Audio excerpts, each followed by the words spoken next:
Hey guys, today I'm going to tell you how to use Grok Imagine.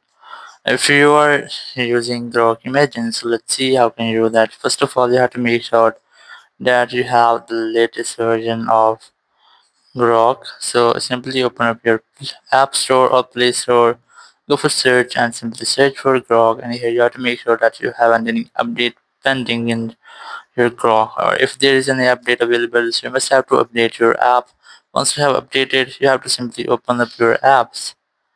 In app, you will get uh, these three types in your in upper corner of screen. So you must have to ask if you want to ask anything to Grok. You can easily ask here, and you can see this voice mode, create videos, open camera, edit images, analyze documents, and customize Grok if you want. Here's a companions option. You can easily select companion, one of friends from here for companion available.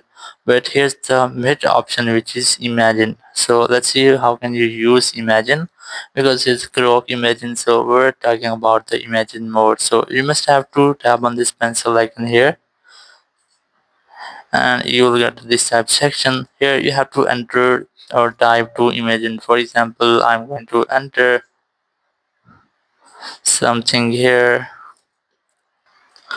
As here I have entered a simple prompt for a simple image, so you just have to tap on the send option and it will imagine or create anything for your prompt. Here you can see there's some images. You can easily make any video. Just select the one which you want.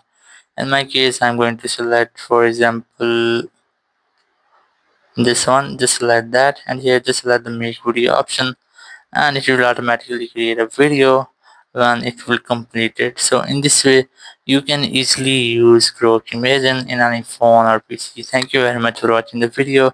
Until next video, bye bye.